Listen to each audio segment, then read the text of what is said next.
1,36,00,000 নাম বাদ দিচ্ছ, তখন কেন বিএলএ থাকবে না? তার কারণ বিজেপির বিএলএ নেই, তো এজেন্সি দিয়ে কাজ করা, তো এজেন্ট নেই গ্রামে গঞ্জে, ও তো এজেন্সি ঢুকিয়ে কাজ করায়। তাই নিজের নেই বলে যাতে অন্য কেউ না ঢুকতে পারে।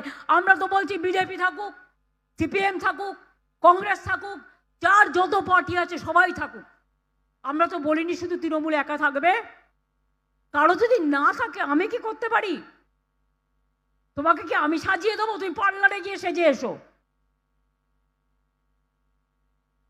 তোমাকে সাজিয়ে দেওয়ার ক্ষমতা আমার নেই। সুতরাং পরিষ্কার করে বলছি, আর এখানে প্রেসিডেন্ট চেয়ারম্যানদের বলছি সবাইকে, কেউ যদি কোনো ইগো করেন আমি একদিনে বাদ দেবো, সে যেই হোক। আমি কোনো রকম অহংকার সহ্য করব না, কোনো উদ্ধত্ত সহ্য করব না। মানুষ যখন বিপদে পড়ে তখন মানুষের পাশে গিয়ে দাঁড়াতে হয়। এটা মানুষের জন্য যুদ্ধ, গণতন্ত্রের জন্য যুদ্ধ, গোলাগুলির যুদ্ধ নয়, ভোটাধিকারের লড়াই। এই লড়াইয়ে পাশে থাকতে হবে এবং সবার নাম তুলতে হবে। যে না তুলবেন দয়া করে আগামী দিন তাকে তৃণমূল কংগ্রেস করতে হবে না, যান গিয়ে অন্য দল করুন, তৃণমূল কংগ্রেস করার প্রয়োজন নেই। আমি এখনো মনে করি আমার দলের কর্মীরাই আমার সম্পদ। তারাই গড়ে, তারাই মরে, তারাও তৈরি করে।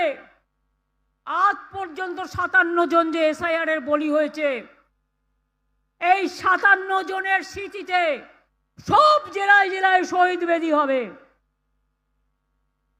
একটা করে শহীদ বেদি, 57 জনের নাম। আর দায়ী গভর্নমেন্ট অফ ইন্ডিয়া, দুঃশাসন এবং ভ্যানিশ কুমার চক্রান্তকারীদের বিরুদ্ধে মানুষকে রুখে দাঁড়াতে হবে। ভয় পাবেন না। কি ভয় পাচ্ছেন? কি ভয়রা আমার? এবং ইয়াং জেনারেশন এবার জেনে রাখুন আর একটা ইনফরমেশন। আমার কাছে খবর আছে, আমি খবরটা চেক করছি, আপনারাও করুন।